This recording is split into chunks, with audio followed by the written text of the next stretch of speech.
नमस्ते। 8वीं अंतर्राष्ट्रीय योग दिवस की आप सभी को शुभकामनाएं।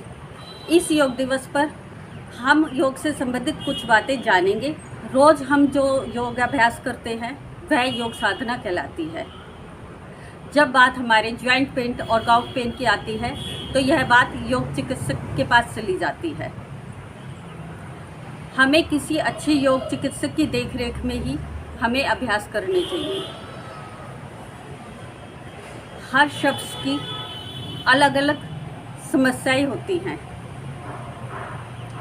जैसे उसकी उम्र, शरीर की संरचना और उसकी बीमारियां।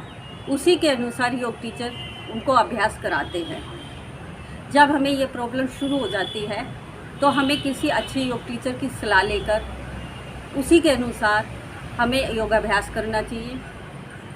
कुछ योगाभ्यास हम घर पर भी कर सकते हैं टीचर की सलाह पर, जैसे कि सूक्ष्म क्रिया, अनुलोम विलोम प्राणायाम, भ्रामरी और उद्गीत, ध्यान।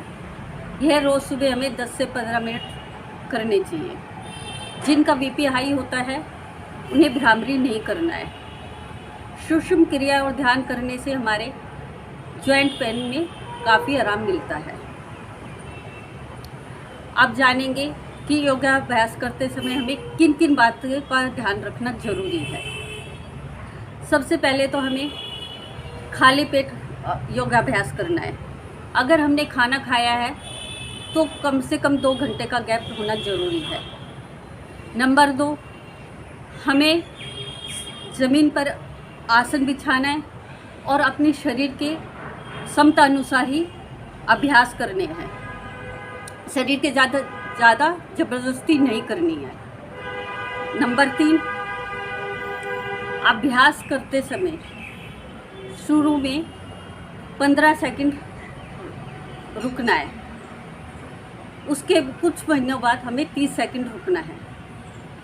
चौथी बात, जब भी हम अभ्यास करें हाथों और पैरों को फैलाएं तो हमें सांसों को अंदर की तरफ लेना है, और जब हम शरीर को सुकेड़ते हैं तो सांसों को बाहर फेंकना है। नंबर 5, किसी को भी अभ्यास को करने के बाद 30 सेकंड से 1 मिनट का आराम जरूर करें। नंबर 6, अगर हम लेटकर आसन कर रहे हैं तो 30 सेकंड से 1 मिनट का शवासन करें, और खड़े होकर कर रहे हैं तो खड़े खड़े ही पूरे शरीर को ढीला छोड़ दें। नंबर 7, कोई भी अभ्यास करते हुए हमें आँखों को बंद करना चाहिए, उस पर ध्यान देना चाहिए। जैसे कि मोटापे के लिए कर रहे हैं तो हमें पेट, हाथ और पैर पर ध्यान देना चाहिए। धन्यवाद।